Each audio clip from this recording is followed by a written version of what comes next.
It's Fightful's The Hump with Jimmy Van and Sean Ross Sapp. Fightful.com. Yeah. Love how the new intro has the old logo. Nothing quite like it. What's up, you guys? Sean Ross Sapp. Welcome to Fightful. Welcome to The Hump. We got some good stuff for you today, as we always do. Several stories in which were broken by FightfulSelect.com, best $5 in the business. But if you're here now, you want your question, you want your statement read on the air, we are largely tackling things that you want to know more about. Get your super chats in here at youtube.com/Fightful and your Humper chats in at humperchats.com. We had somebody ask earlier on, hey, can I go ahead and leave my super chat? I said, yeah, head over to humperchats.com. That's how you can get it done. If you want to leave a question for Grapsody on Saturday, there you go. But if you're here, leave a thumbs up. We got Jimmy Van here. Jimmy Van joining such luminaries over the last week as Sami Callihan, Sean Waltman, Alex Shelley, Swerve Strickland, and of course, Mansois. That was quite the coup, Jimmy. I know you saw that. I did. I didn't watch the whole show. I just happened to check Twitter just before I went offline and I saw him pop up. And then the very next thing I did was I popped over to your stream because I know you and I know you got both screens up. And so I wanted to see what's going to happen. And then you called them on the air and I thought, that's interesting. That's cool. Thanks to our wonderful video editor, Rob Bull. I hit him up a little bit ago and I said, hey, can you combine these to where the audio is good? You switch between streams. 10 minutes later, he edited up for me. That was a fun time. I would love to do some more shows with Mansois, to be honest with you. Like, I love his sense of humor. He's an incredibly talented guy. Would really like to do more stuff with him. I just didn't know it was a possibility. I love how he's so good-natured about everything. Like he almost jokes about the release. Yeah. Because obviously he knows he's got opportunities. So I like how good-natured he is, and he's kind of self-deprecating a little bit sometimes too. So good for him. Good. He seems like a good dude. I don't know him. Seems like a good dude, and it was nice to see him on the show. Tom saying that Sour Graps is going to counter this show with a tell-all from Jungle Boy.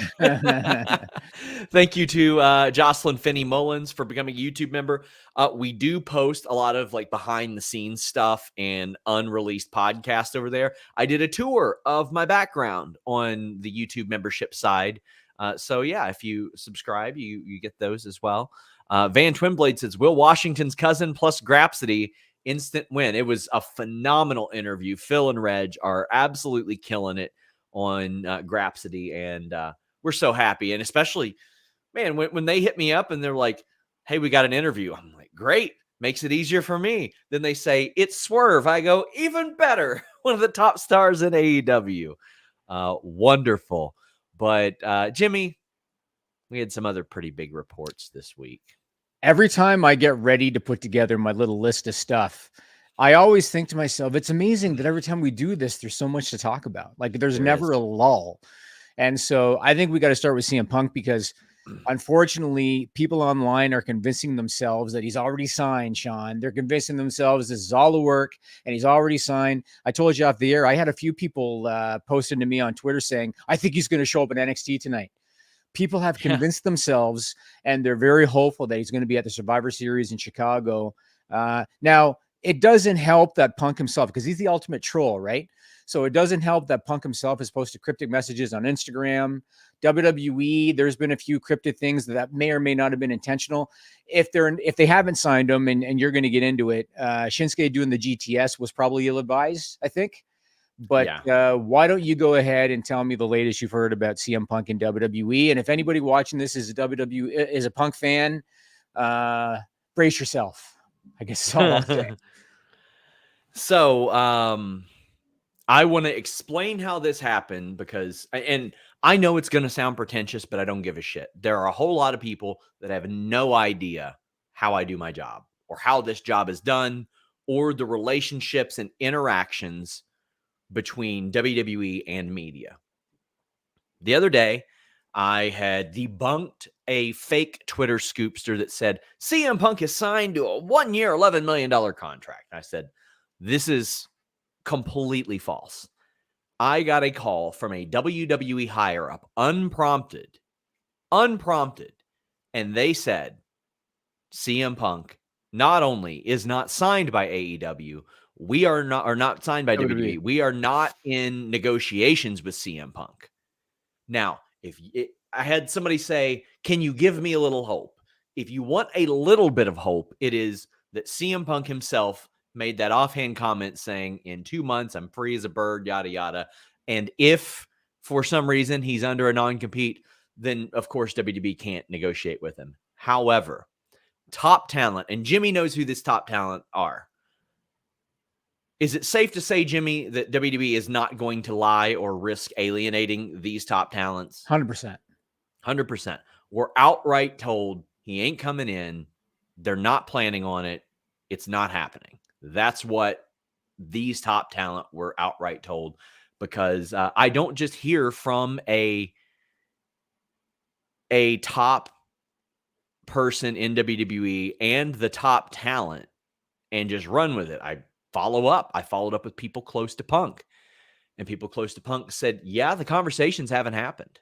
Now, 2 weeks ago, I had reported that Punk had or at least one of his friends had been sort of a feeler asking how should this be approached, and that he was told should probably just be Vince McMahon. You should probably reach out to him.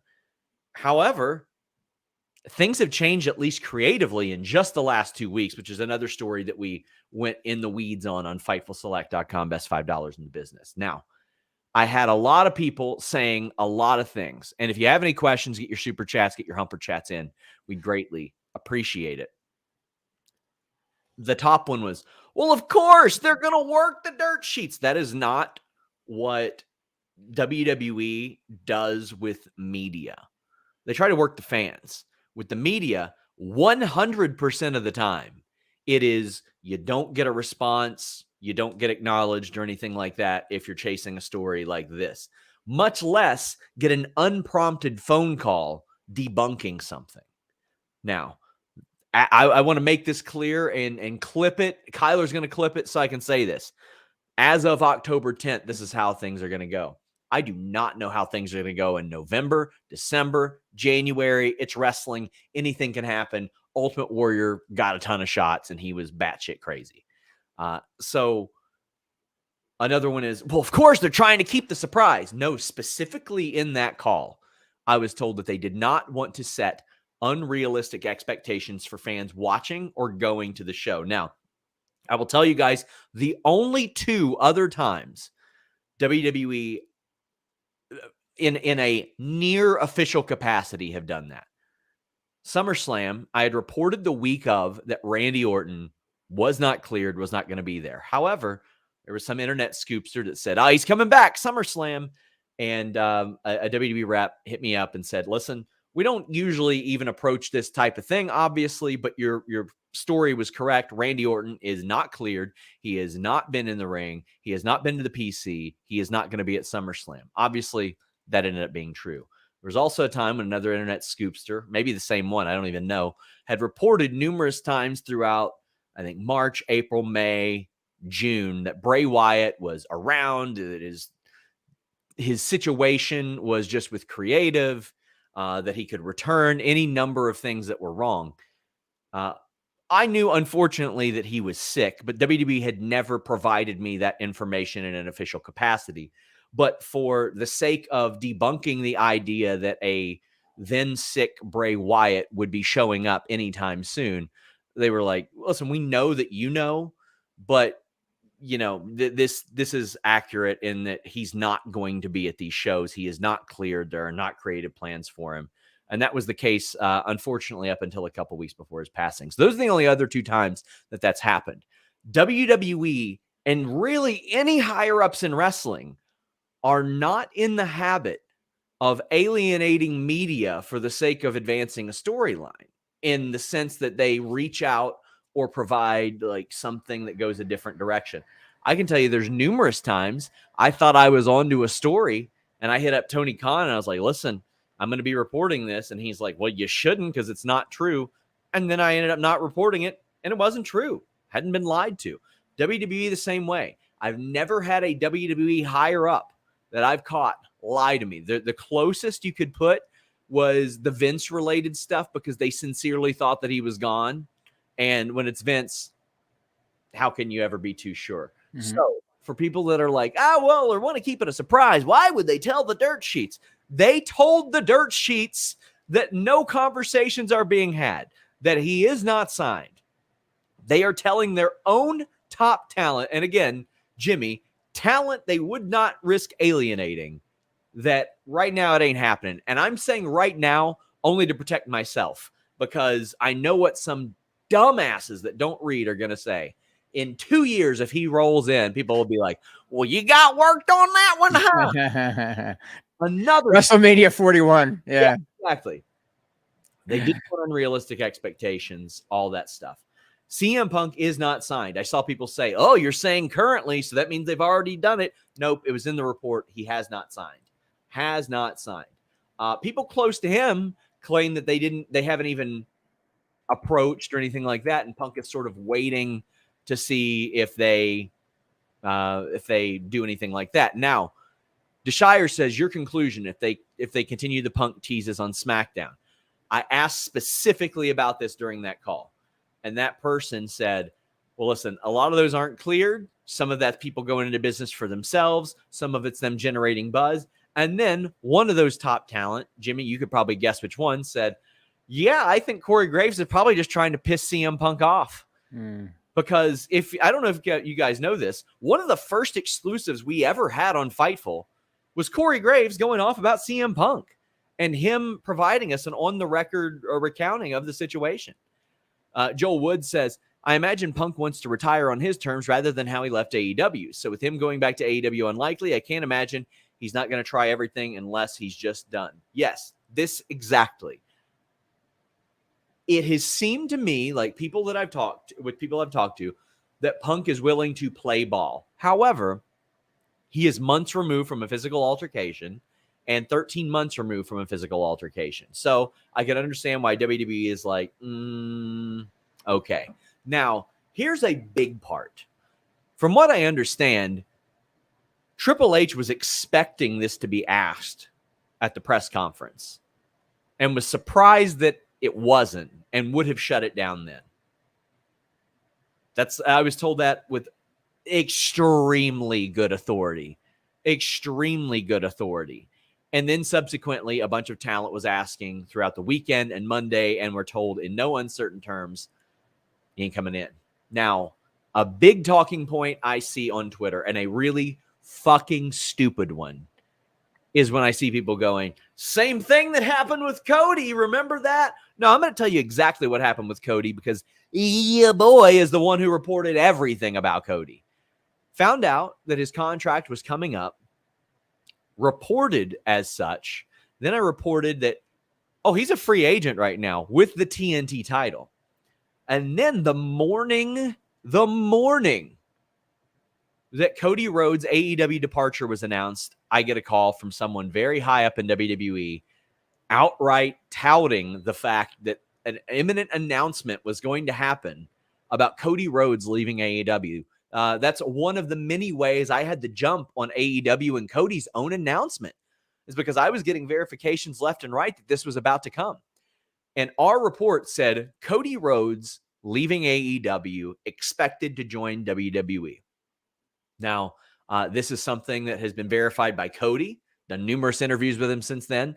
He didn't sign his contract until probably a week or two prior to WrestleMania, contrary to other reports. Listen, I can't help what anybody else reports. I can't help that anybody else said, they fizzled out and it's not happening. I don't care about that. I didn't report that shit. So no, this is nothing like the Cody situation. From the jump, Cody left AEW. Punk was fired from AEW. From the jump, Cody was going to WWE. CM Punk is a ship without a captain right now. Not the same. At no point did I have any serious doubt of Cody going to WWE. Where the hell else is he going? Was he going to MLW? No, he was going to WWE. So sorry for the rant, but James Stalling says, CM Punk always wanting to play ball when it benefits him as usual. I mean, hard to disagree. But I mean, the shitty thing for WWE, and I know that they're aware of this, people want to believe what they want to believe. People are very easily misled by what they read online. And so the risk is there that they're going to hijack the show in Chicago and they're going to be chanting CM Punk all night. And WWE, I'm sure, is aware of this. But what can you do, right? What can you do? Like, if you don't want to sign them, then you just have to get through that show and you have to expect it and you have to move on. So it is what it is. I mean, I kind of understand both sides of this. I understand the fans that want to see him back, and I understand WWE saying, we don't want that in our locker room. I get both sides of it. What I'd always said was, if it were me, if I was Hunter, I would talk to the top people in the locker room and kind of get their opinion. And maybe he has done that, but that's what I would do, because I think that they've earned that right. So I would gather all the top talent, men and women, and get their opinion. And if they're cool with it, then maybe you do it. But exactly. Yeah, I see both sides of it. And, I had some talent that were like, well, I would imagine that some of these people are making these references. That way they have something built in the event that they do work with him. So that makes sense as well. Bagarov says, Fightful Select is the best $5 ever spent. How about this? Right after the hump, we are going to be on The List Goes On, and I'm going to break some interesting news about Survivor Series. Big thank you to everybody who has joined as a membership. I'll tell you something I'm excited for today. You taking your victory lap about Vince, because let me tell you, I even put you over on, I believe, the AEW show. I was like, oh, did you? Jimmy's got some victory laps here, and it should be interesting. Parker says, off topic, want to thank your Bengals for reminding my Cardinals that we are tanking for Caleb Williams. Buddy, I am so thrilled that the Bengals won this Sunday. It will change my mood for the foreseeable future. How do you think the ratings play out? I suspect social media is going to be gross at 4 p.m. Well, this is a big reason I wanted to make sure we were on the air around 4, Jimmy, whether it be here or The List Goes On. I want to react to these viewership numbers, Jimmy. What are you predicting?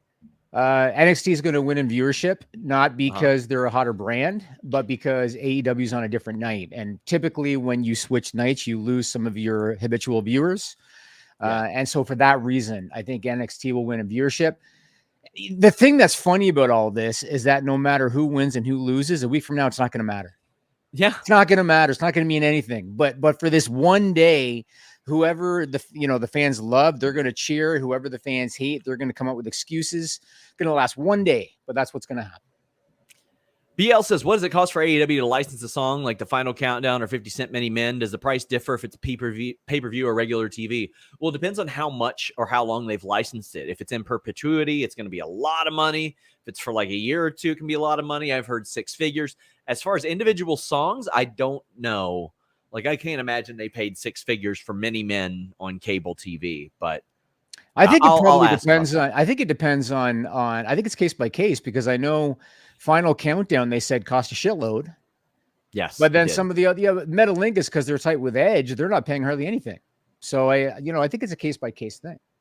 Final ratings predictions for AEW NXT, 1 million. No, I don't think either one are going to hit 1 million. No, because they're up against baseball playoff coverage too. I would love it. Jeff Stone says, I'm going to laugh at all these people who cap on your name, Sean, when Pepsi Phil don't show up. Listen, anything can happen between now and then, but I am telling you definitively the WWE stance as of yesterday. And I'll explain this because I see people saying, yeah, but the same person that told me this. The same person that definitively said, no, Velveteen Dream ain't been at the goddamn Performance Center before Velveteen Dream posted it himself, also clarified this. Brent Lockman says, do you ever see a scenario where Punk would effectively have zero leverage while talking with WWE again? Yeah, now. He meant before now. Yeah, I think he meant before now. Yeah. Did you ever? Oh, no, I actually didn't. Well, I can't say that I didn't, because ever since last September, he didn't have a ton of leverage. But before that, no, I didn't think that we would ever be in that situation. We've got Michael Higgins says, Jimmy, as a hockey and wrestling fans, wouldn't you agree that it'd be a smart idea for the Leafs to change their goal song from Hall & Oates to Metalingus' theme of Toronto's own Adam Copeland? When you think of the lyrics, so correct me if I'm wrong, Sean, the Metalingus song basically talks about, okay, on this day I see clearly, I've been beaten, I had doubt, and now I see clearly. Do you want your hockey team, when they score a goal, to play a song that says, all right, we sucked, and we were mediocre, but now I don't. And that is my hockey team. So no, I don't want that. Shame on you. Shame on you. That shouldn't be your hockey team. I've been trying to get the Bengals to change their touchdown theme for like a year and a half. I want them to use Jungle Boy's theme or his old theme because it's got the chant and all that. They use Bang the Drum All Day, which first off is like 40 years old. Nobody likes the song. It already belonged to another football team. Very stupid. We had a very generous super chat from Jonathan Corona. Says, Sean and Jimmy, do you guys think for the season premiere of SmackDown and Raw we'll get new stages? If so, how would you create the stage? One more question. Who gets Raw and NXT TV rights? I don't think we'll see anything different from the Tron, Jimmy. I think they like the big, broad Tron.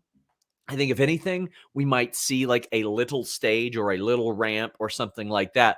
I think they are very happy doing exactly what they've done with their stages of late and don't have plans on really spending a lot on that. The season premiere thing is just a broadcast thing, because this is the time of year when their new shows debut. So it's just kind of like something that the broadcasters want to do. It doesn't really mean anything for WWE. In terms of the rights, I still think USA retains. So even with SmackDown, you think they're going to go after Raw? Yes. So because I think USA needs it really badly. And so, yes, I think that USA will retain. I should post an interesting report on Fightful Select in the coming weeks that I think will be interesting as to what I think that rides on, basically. TK says, does Punk still have too much heat in the company? He hasn't been there for a decade. Now they brought guys like Bischoff who tried to shut them down. A little bit different there. CM Punk has taken shots at them recently, and there's people 10 years ago that he was working with that are incredibly influential in the company. So yeah, he does still have an incredible amount of heat. Shipio says, do you think Punk would generally consider Impact, or is he too proud? I think he's way too proud. I think he sees it as a step down. Says he, of all people, looks begging for a WWE job again. I don't think he's begging. I think that's why he's waiting to approach him. That's why I don't think that there have been talks in that sense. Isn't it possible the reason that they are not in talks with CM Punk is because they're waiting on him to make amends with top talent? There are any number of reasons that could be the reason why they're not in contact with him, because he's given them a lot of reasons to not be in contact with him, a number of them. So there's a ton of them. Like, okay, do you think they're going to fire Chris Amon, who's been there for 15 years? They had a lawsuit together, which I think WWE funded. They did fund. Yeah. They did fund. Probably an unpopular opinion. I enjoyed the extra time AEW got. Maybe cancel Rampage and Dynamite goes 3 hours. They want multiple nights, TV rights across those, and I don't think they're going to do a third hour of that because, honestly, they'll probably do just fine doing Big Bang Theory. Is that what comes on after? Does that come? What comes on after before? Dynamite? So sometimes friggin' Power Slap was on there until they canceled that bullshit. Yeah. Let's get through here. Okay. Some questions about MJF. Hey, Sean and Jimmy, quick question about MJF. Would it be the benefit of AEW to announce he has re-signed if he has? So, Jimmy, we haven't seen a lot of the bidding war of 2024 stuff, and I think that's good because it was getting really old, and also it's a very heelish thing to do to be like, hey, I might leave this company. Mm-hmm. What do you think about this? About MJF? Yes. I think that, so I don't know what his motivations are. So, I don't know if MJF wants to eventually go mainstream. I don't know if he eventually wants to get into acting, or if he just wants to keep wrestling and make a lot of money. I think that depending on his motivation, that should choose where he goes. I think if MJF were to go to WWE, he's going to be a very sanitized version of MJF. He can't do the things in WWE that he does in AEW. You can't. Yeah. And so it depends on his motivation. So if his motivation is, I want to go mainstream, I want to get acting opportunities, I want to get close to Endeavor because Endeavor's got a talent agency and all these opportunities. If that's his motivation, cool. Then you approach that. If you just want to make a lot of money to be pro wrestler, I think he's better off in AEW. You probably know more about this than I do.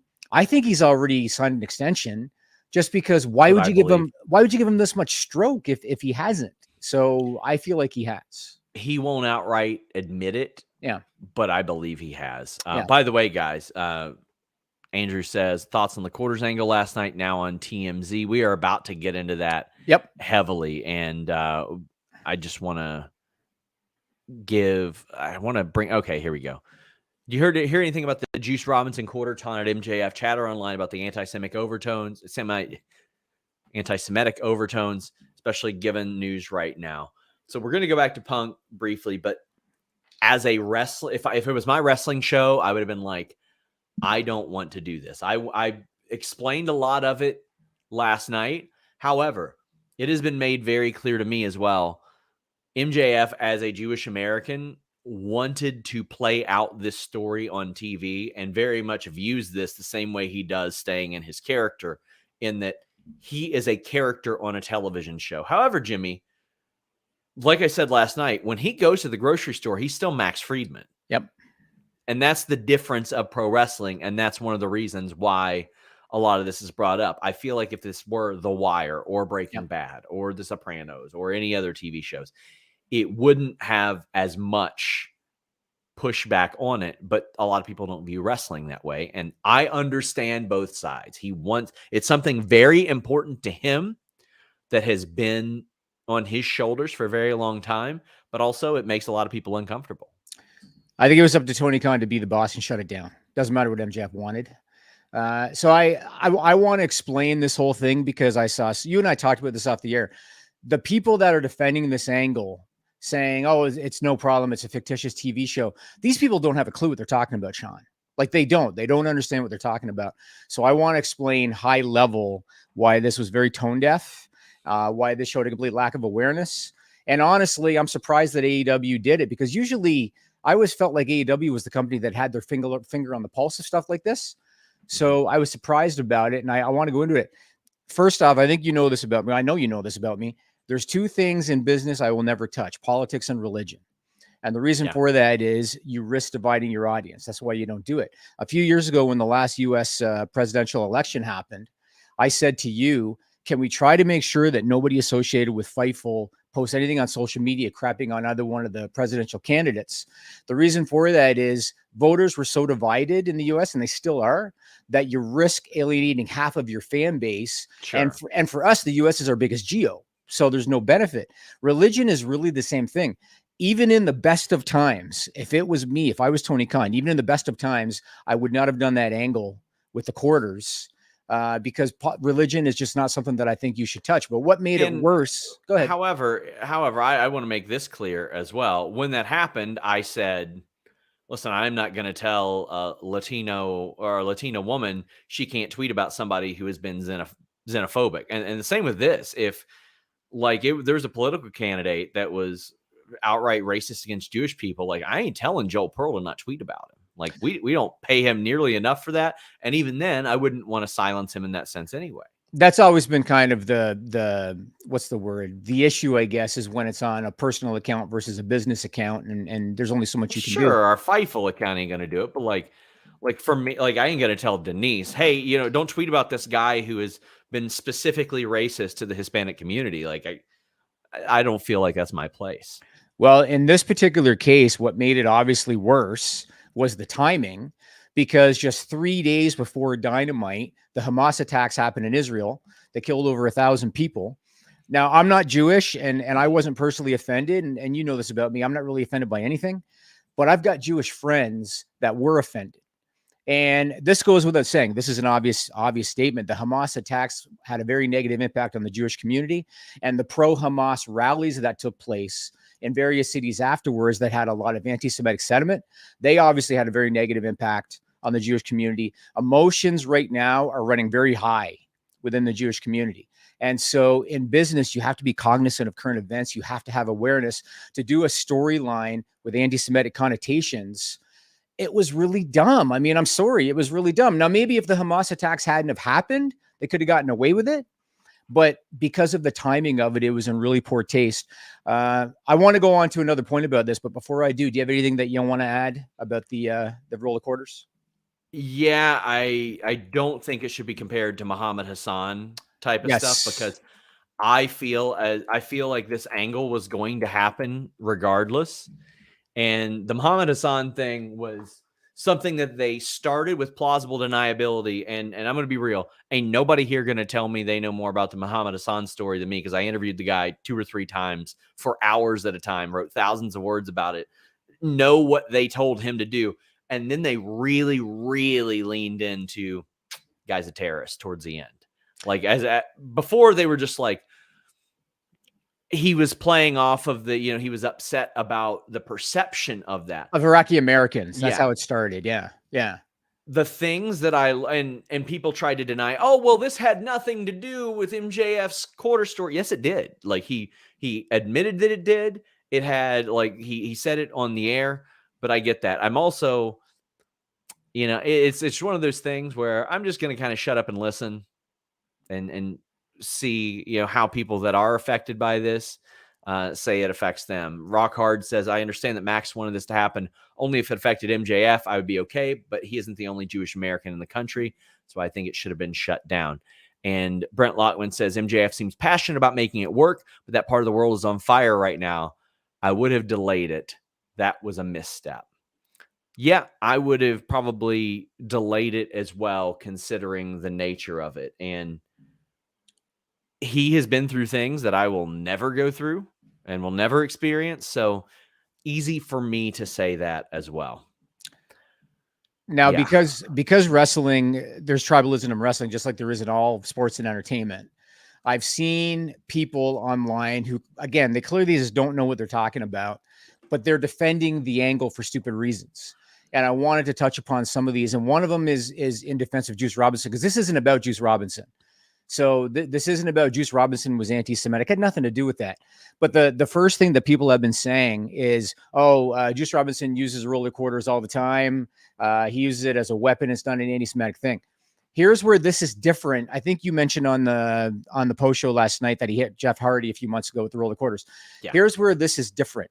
And you already kind of addressed it. So MJF a while back cut that pretty memorable promo in the ring talking about, when I was a kid, I dealt with racist bullies. They pull out rolls of quarters and they throw quarters at me as hard as they could. A couple of weeks ago, there was a fan front row ringside that had a sign that said, MJF, I dropped a quarter. MJF saw it after the fact, posted about it online, and basically said, I'm glad I didn't see you live, kind of thing, because he wasn't happy about it. Excalibur on commentary basically alluded to the fact that it was anti-Semitic. MJF, when he did the thing backstage later, when he was on the phone with Adam Cole, he said Juice has opened up old wounds. So anybody that says, well, Juice has used a roller quarter a bunch, this wasn't anti-Semitic. In this case, it was. If you followed the story, in this case, it was. So that's the first thing about that. You just, somebody just said, oh, MJF approved it. With all due respect to MJF, he's one guy. He doesn't represent the entire Jewish community, and AEW has potentially offended thousands of television viewers with this. There's no benefit to it. And the Muhammad Hassan thing, people are trying to rewrite history to suit their narrative. WWE scrapped it when it got heat. They scrapped it. So people are just trying to change history to suit their narrative. And then the other thing I was going to mention, you already said, when you see Ryan Reynolds, you don't say there's Deadpool. You say there's Ryan Reynolds, the guy that plays Deadpool in the movies. Sure. When you see Roman Reigns, you don't say there's Joe Anoa'i, the guy that plays Roman Reigns on SmackDown. No, you say there's Roman Reigns. Wrestling is not the same as traditional forms of entertainment. It's different. You can't get away with things in wrestling that you can in a movie or on a traditional television show.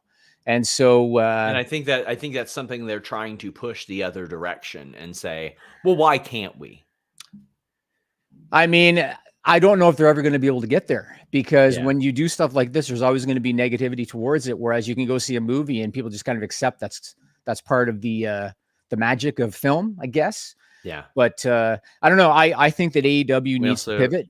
We have somebody saying, Jimmy, it's disingenuous to say they were pro-Hamas rallies in cities. They were pro-Palestine rallies because the Israeli government has kept Palestinian in an open-air prison for decades. I do not have any insight on that whatsoever, and I'm not gonna open my mouth about it. I'm not either. I mean, there was one in Toronto, and I saw a lot of actual signs that were pro-Hamas based signs, but I'm not going to comment on it because I'm out of my wheelhouse on this stuff.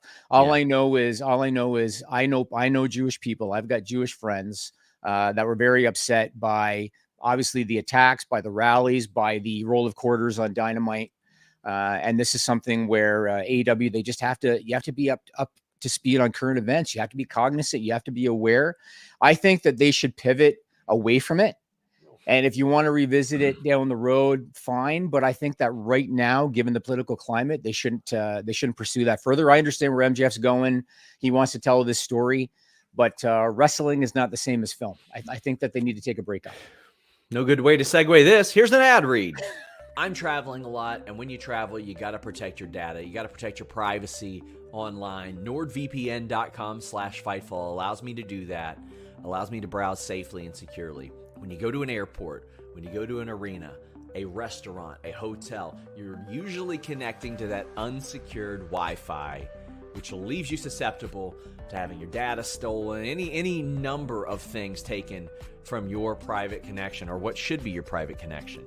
NordVPN.com/Fightful makes it a private connection with the fastest VPN in the world, a 30-day money-back guarantee, and a ton of other features in addition to that peace of mind that you get when you can browse safely and securely. And I'm talking all your devices: Surface Pro, laptop, desktop, PC, smart TV, router, phone, whatever you're taking with you. NordVPN.com/Fightful will add extra layers of security to your digital life. You can get a password manager, a file encryption tool. Be safe, be smart. NordVPN.com/Fightful. And I will go right into our next ad read, Manscaped.com/Fightful. Save 20% off your order when you use Manscaped.com and the code Fightful. They just have an incredible amount of products. Listen, your balls in the fall need to stay smooth, and you can do that with the luxury full body grooming kit, the Platinum Package 4.0. They've got the Performance Package. It's the all-in-one grooming kit. They got the Perfect Package for groins, but their individual products are really incredible. I also use their Beard Hedger Pro Kit. It's got beard oil, conditioner, shampoo, beard balm, a travel bag, comb, scissors, brush, all that good stuff. But they've got a little bit of everything. That Lawnmower 4.0 for your groin, for your body. The Handyman, which is that compact face shaver you can take around. The Weed Whacker for your ear and nose hairs. The Beard Hedger for your beard. But that's not it. They've got boxers. They've got cologne for your body, not your nuts. But they also have the Ultra Smooth Package, the Body Buffer, all that good stuff. Virtually everything you need to stay clean in the bathroom, they have. They also have great replacement blades, sets, individual products as well. Manscaped.com and the code Fightful. Truly one of my favorite products, especially when it comes to grooming. I want to get your thoughts on the Tuesday Night War in general, Sean. So okay, for me as a wrestling fan, and I think you're going to agree with me, the last couple of weeks for me has been as interesting of a time as I can remember.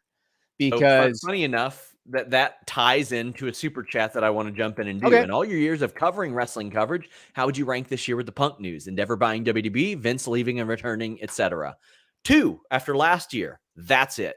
2nd after last year. Last year was Cody leaving AEW, joining WWE. It was Stone Cold Steve Austin returning to wrestling. It was Mercedes and Trinity walking out. It was Vince retiring, Triple H getting that spot.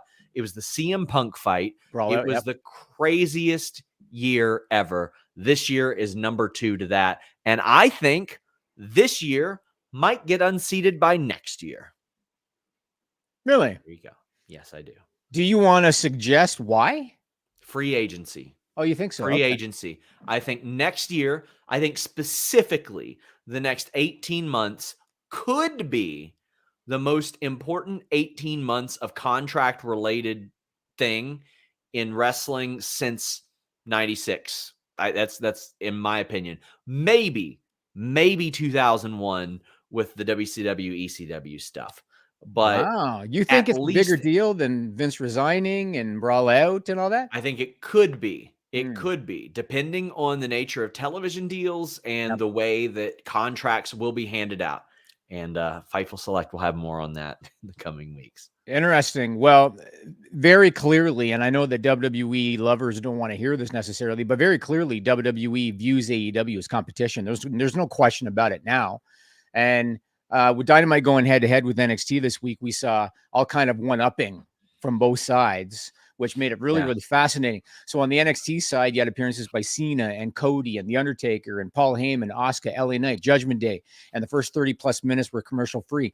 On the AEW side, they added the buy-in 30 minutes before. Then they had 30-plus minutes of broadcast of commercial-free television. They had a 14-minute overrun. They had Adam Copeland's first match. We don't have the ratings yet. I was telling my wife, and she was like, "This is hilarious." It was cool because we hadn't seen it in a while. I mean, the last promotion that tried to compete was Impact, and they couldn't, man. I mean, they had Hogan and Bischoff, years past their prime. They just couldn't. This is interesting. This is the first time in 20 plus years that we've seen a competition between two companies like this. So I thought it was really cool. What were your thoughts on the Tuesday Night War and the whole one-upping thing that both sides? I loved it. Do you think we're going to see more of it? Because I don't know what's coming up for Dynamite in terms of preemptions for baseball. So do you think we might see more of this? Because if they get preempted again, possibly, especially because of the nature of sports and all that. But I just loved it. I thought it was good spirited. I thought it was healthy competition and everybody throwing everything they could at the wall. And that's what I want. I don't want anybody to punt in these situations, Jimmy, at all. I was surprised that WWE cared as much as they did, because they've always treated NXT like the developmental brand. And so I was surprised that they cared that much to beat Dynamite when Dynamite was off night. I mean, Dynamite being off night meant they were already kind of at a disadvantage. So I thought it was interesting they cared as much as they did. I mean, Taker, at least Cena's been around. We haven't seen Taker on wrestling television in how long, and they brought Taker in. So I was surprised they cared as much as they did. And it was phenomenal. I didn't think that either show was like the best show I had ever seen. I thought both were fun, but man, Bobby says, do you think Carlito will be presented regularly with importance upon his return, or will he fill the roster depth spot that Shelton was in? Roster depth, especially considering he didn't seem that motivated this past week. He was there, but he didn't seem that motivated. Jake says, if Punk doesn't show at Survivor Series, he won't at Rumble. Yeah, I think if it's going to happen, it'll happen at Survivor Series. James says, I don't agree with Jimmy, but that's okay. I love Fightful, and people aren't always going to agree. That's true. Battery Leg says, chances Collision moves to a weekday at some point. Saturday is a bad day for a show, and I miss it regularly because I'm busy over the weekend. If I were AEW, I would really want it to be on a different night. Really, really. The viewership is bad. So when you think about it, so Tony's not stupid. So when you think about the schedule, and he has said he doesn't want to compete with football. So that means Monday's out, Thursday's out. When else are you going to do it? Tuesday. I mean, Friday in prime time would be better even. Yeah, it'd be better than Saturday, I guess. It'd be even better if they were going up against SmackDown, than college football. If I'm a wrestling show, I would much rather go up against SmackDown than college football, because at least then you've got people that like wrestling watching TV at the time.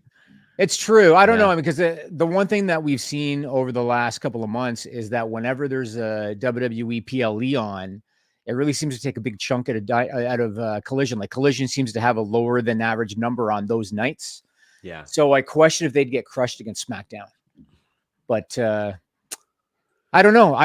Do you want to hit some super chats? I want to get through these. Alex Silva says, predict your War Games teams, and will it be 3 teams? I think it'll be Judgment Day. I think it'll be Owens, Sammy, Jay, Cody, and then probably somebody associated with either one. I think Jade and Rhea would be kind of cool to have as the 5th member. Do you think they might do Judgment Day plus members of the Bloodline, because they've been aligned lately? Maybe plus Solo and Jimmy. Or maybe Roman's there too. Maybe Roman's there too. Possibly, yeah. Possibly. I think that'd be cool. Now, obviously, they don't want to go too big, because then the match is going to take 2 hours long.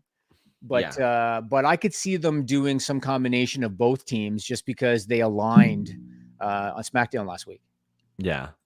Why Solo Bull says, congrats to Brian, Christian, Adam, Saraya for being able to continue careers on their terms. Yeah, I mean, that's why even when I'm told today this wrestler is done for good, I'm like, maybe, we'll see.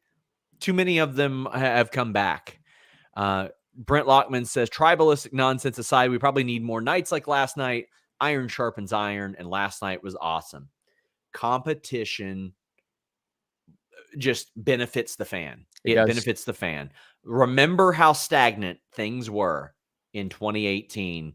And to the point, Jimmy, where when ROH and New Japan announced they were doing MSG, that's when Vince and WWE were like, let's get Hogan back here. We don't even want to risk him waving to the crowd at MSG. Matt Riddle, we've been putting him on the back burner for years. We don't want him to go to those companies either. It changed a lot of stuff when they saw competition. Sure, and it's been awesome for the talent too. The talent have another place to work. Jake says, wrestling tribalism is silly. Enjoy wrestling regardless of which company and companies you support. Money for SRS's Bengals season tickets. Yeah, thankfully it's looking much more positive now. But what's the record? Yeah, 2-3. It was 1-3 last week, but this is where they were last year. But they face a much tougher schedule. They've lost the first 2 games of the season each of the last 3 years.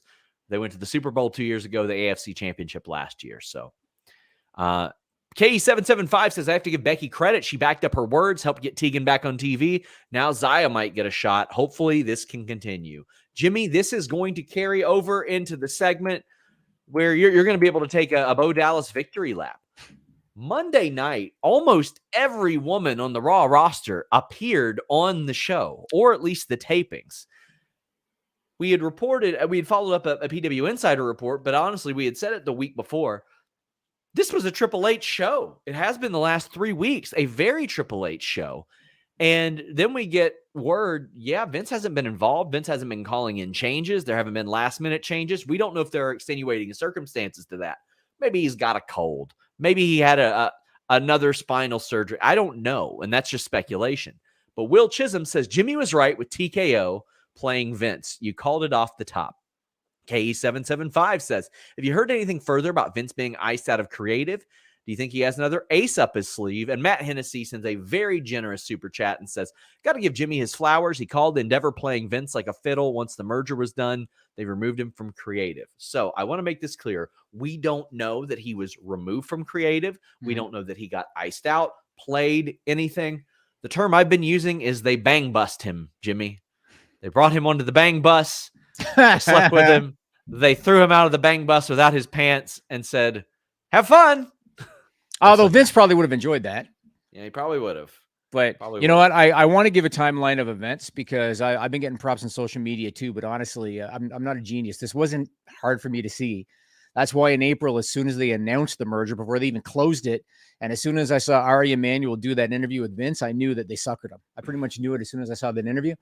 So I want to give you a timeline of events, and this is factual. This is not speculation. This is all fact to kind of see where things are.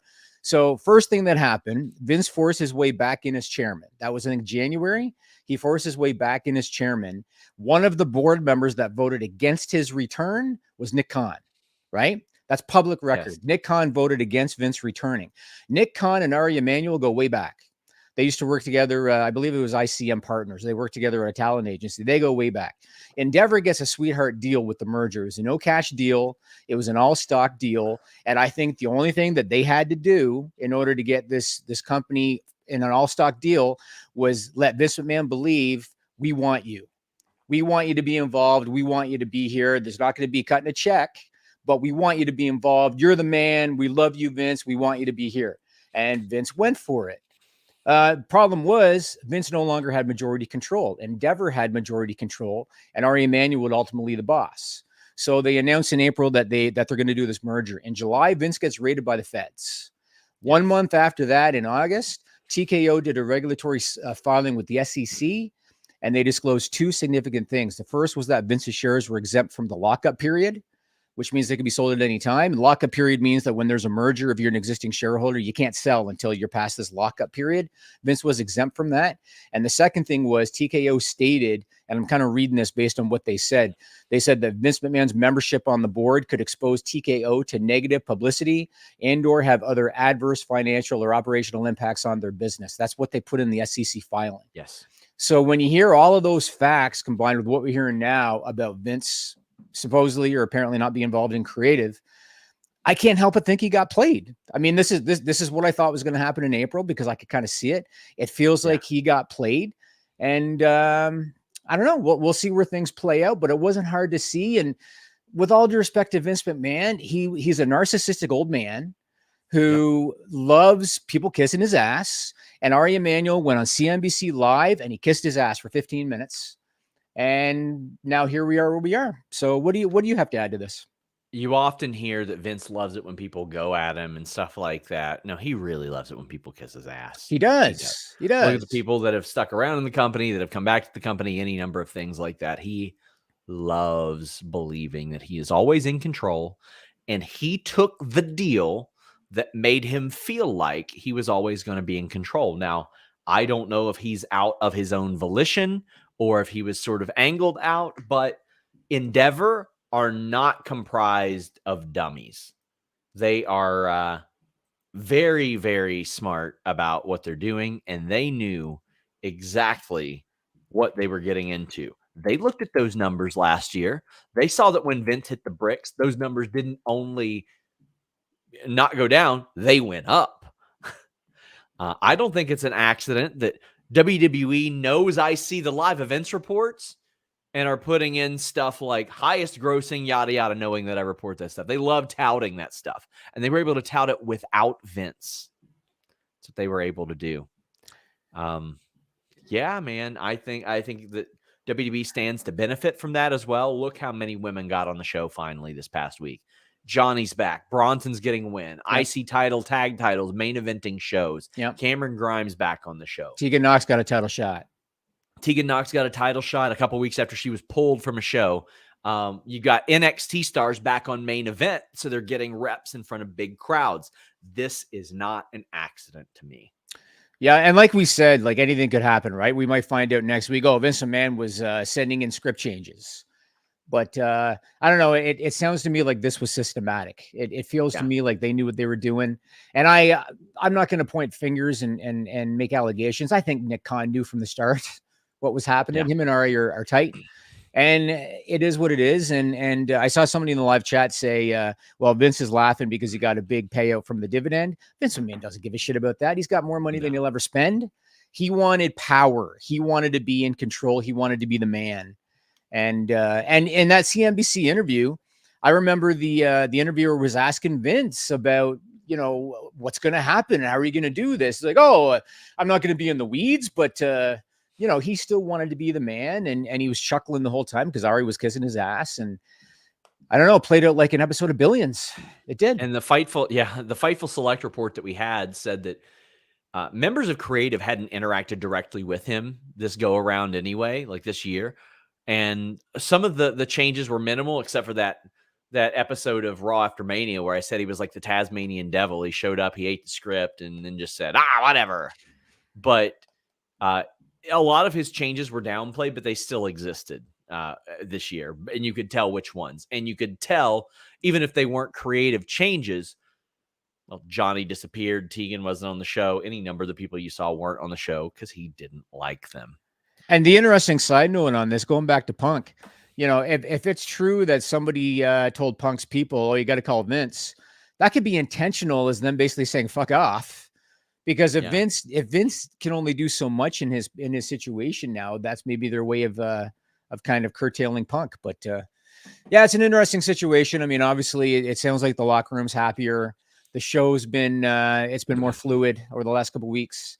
So I actually really like SmackDown a lot when Judgment Day and the Bloodline kind of came together. Thought that was interesting when you had it gave me SmackDown 2000 vibes. Yes, it did. Like with the DX Corporation type, not DX Corporation, but the McMahon Helmsley era, like a lot of that stuff coming together. And the top four baby faces in the ring together. Yep. And the crowd is singing Cody's song when he's doing a run-in. I mean, it was a fun show. It was a fun thing to watch. Tracy says, do you think the streaming service could be better for USA for Raw NXT so they can show matches in their entirety and then do ad breaks? Thoughts? Well, if they get paid like 4 times what they're making now, then yes. But otherwise, no, not for Raw. Maybe for NXT. NXT is such a niche product that I think it could succeed on a streaming service. But for Raw, I think you need that ease of accessibility a lot more. I bet they would love to get Raw on a cable, on like a over the air network type of thing, but we'll see about that. But imagine what they would have to pay for that. Yeah, you would have to pay a ton of money to get them on a streaming service as well. Jeff Stone says, put Rampage on Tuesday, Collision on Friday. I would be shocked if they did Tuesday, Wednesday, Friday. I would be very, very shocked. And not just that, but Rampage now I think kind of has negative brand value somewhat. I think NXT would crush sometimes it beats Collision in the viewership. Well, okay. I mean, Collision's been up against some tough competition of late, but sure. And Taker says that right hook from Taker to Braun. Damn. Yeah, he can still throw a punch. Chokeslam is good too. Damn sure. Yeah. And I gotta say, Taker was walking a little bit gingerly going up those steps, but when he got in the ring, he's still a big freaking dude. See how much bigger he was than Braun? Like he's looking down on Braun. Like he's a big dude, man. Anything else you got, Jimmy? I want to talk about some of the discourse online about AEW ticket sales. Do we have time to talk about that? Yeah, we have a couple minutes. Yeah. So there's been a lot of discourse on this about AEW struggles at the box office. And the first thing I wanted to say right out of the chute, this is for all of the AEW haters out there. AEW is never going to die. It is never going to die. So stop thinking, oh, they're dying. That's it. They're dying. They are never going to die. Their financial backer, catastrophic, would have to happen. Never going to happen. So Tony himself already has a lot of money. Tony. Yes. But Shad, his father, is a multi-billionaire. And Tony Khan didn't start AEW because he was looking for a new business venture. He did it because he loves pro wrestling. He wanted to. Yeah, exactly. AEW is not going anywhere. So everybody's saying, oh, look at their ticket sales. They're dying. They're not going anywhere. So that's the first thing I kind of want to make clear. Can you give us that same assurance with Fightful? What did I do for the first 5 years? It's also very true. So this being said, AEW has been struggling to sell tickets domestically. Every building they're going into, they're drawing less than they did the last time that they were there. And even Adam Copeland's first match this week, they distributed around 3,400 tickets according to WrestleTix, which is less than they did the last time that they were in Independence, Missouri. And I've read posts on social media from people, armchair quarterback Sean saying, oh, it's the booking. And here's my advice on how to make it better. You could argue that the product has cooled off. There's merit, I think, in that. But I think there's two other reasons why they're having issues with their ticket sales beyond the popularity of the product. And so I wanted to get your thoughts on it. So the first thing is local marketing. I've seen so many posts from people on social media. They didn't even know AEW was coming to their town until a few days before. And I feel like AEW, they're too reliant on their television show and they're too reliant on social media to promote their live events. But human beings procrastinate, right? Unless it's your core devoted audience, you have to remind them over and over and over again. Otherwise, they're going to forget and they're not going to get tickets. And we saw with Grand Slam, the week before Grand Slam, I think they had only distributed like 7,000 tickets. They did a media blitz. They had MJF out there and they had, I think, Sting and they had a bunch of other people. And they ended up moving several thousand more tickets before Grand Slam. So I think AEW's done a really poor job with their local marketing. I know. MJF worked his ass off to move those. He did. Yeah, he did. So what are your thoughts before I get to reason number two? What are your thoughts on the local marketing piece? Local marketing, they got to do better. If I were them, I would be hiring a lot of the people that WWE let go because obviously they did something right to help WWE get to where they were. But also, Cody Rhodes helped an awful lot as well. Like that is undeniable. No pun intended that was important. I've never been a local promoter. In fact, I have avoided doing Fightful branded shows because I don't want to become the Lonely Virgil meme. Like I don't want to be that. I don't think you would, but I hear you. I'm probably not the one to give advice on how to draw a crowd from a local perspective. And I've tried to learn more about that, but they've got to do better with that. You don't want to become like where TNA was, where you get these big names, but it just didn't move any tickets. It didn't put any asses in seats. Let me ask you a question because I've been asked this and I don't really have an answer. What's Jeff Jarrett's role with promotions? Do you know? You know what? I could look into that, but I think he does have something to do with live events. Live events, yeah. Yeah, okay. I'd like to know what he does because they obviously need help in that. But the other director of business development. So obviously something that he should Yeah. Which I mean, a lot of his stuff, he would compare himself to like, minor league baseball promoters because, you do gimmicks, you do whatever you can to put asses in seats. Well, that's what he did with Global Force. He did a bunch of baseball posts. Remember? Savannah Bananas are the most perfect example of a baseball team that isn't a Major League Baseball team. You do goofy shit, you do wild shit, you do whatever you can to put asses in seats. That's it. And I know a lot of people are saying, do smaller buildings. I would love it if they did more intimate buildings like Hammerstein Ballroom and the Globe Theater, even like places like that. But they've got most of their places booked out for over a year. So, well, the other issue, and this is something I think they really need to fix because this is how you piss off your loyal fans. So they need to fix this. They have to revisit their ticket pricing strategy. I have seen so many people on social media, Sean, talk about how much more expensive tickets are this time around in the same venue than they were the last time they were there. I saw people that bought tickets to Grand Slam this year paying double what they paid for Grand Slam last year. So they're overpricing tickets. And then what the problem with that is that, let's say a week or two before the show, they haven't sold. It's happened to you too? It happened to me. I don't get comped, or I don't ask for comps when AEW comes to town because I go with like 3 or 4 people. And we paid a great amount of money for that. And then the day of, those tickets are less than half of what we paid. Yes. It's very frustrating. And it makes me be like, well, guess what? I ain't doing. I ain't ever buying tickets that early again, ever, if at all. Exactly. And the thing is that it is your loyal fans that are buying them when they go on sale. Your most loyal core fan is the one buying them when they go on sale, then finding out the day of the show, holy shit, I paid $100 for my seat and the guy next to me paid $40. Yep.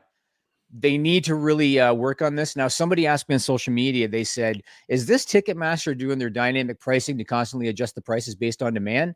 Ticketmaster does not set the day one pricing. AEW sets the day one pricing. Ticketmaster does not come up with the promotions like buy one, get one, which AEW has been doing. But AEW has to authorize that. Got some news. Don't know if it's out yet. Here in NXT won big in the viewership. I can find out right now. 900-ish, 920-ish to in the 600s, it looks like, for AEW.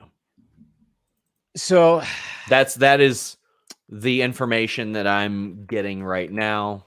Yeah, and I'm not. Usually I go to sports TV ratings to get them fast, but they don't have it up there yet. There you go. I mean, you know what? People are going to, the WWE loyalists are going to shit on AEW. The AEW loyalists are going to come up with an excuse. I stand by what I said. I thought all along AEW wasn't going to win in viewership because it was on a different night. Not. And if NXT got preempted to Wednesday, I think AEW would win, even if they did have Cena. Well, I mean, even when they weren't preempted and all that stuff, I mean, they would trounce NXT on Wednesdays. Although NXT is a better show now than it was then. I want to get to these super chats because we do have to hop over. Yep. Let's see. Jerome says, listen, we did bring this up. Jerome.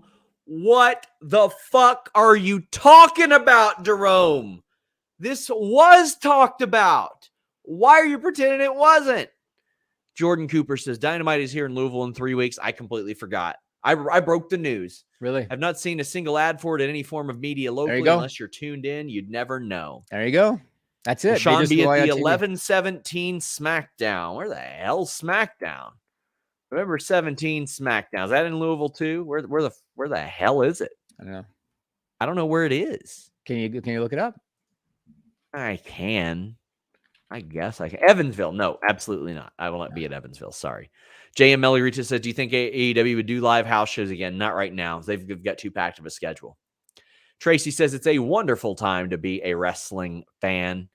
Yeah, it is. It is. There's plenty of content for you to watch, multiple companies, plenty of live shows as well. And as we wrap up, Bear Hudson says, Tony Khan as an owner is really concerning to me. The constant need to name call Triple H and Shawn.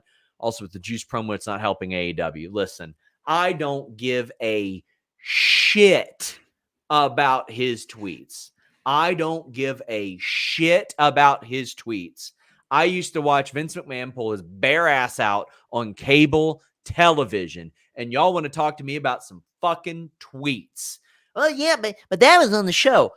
His bare ass. He had a half dozen grown men kiss his bare ass cheeks on cable television, and y'all are upset over some Roddy Strong memes.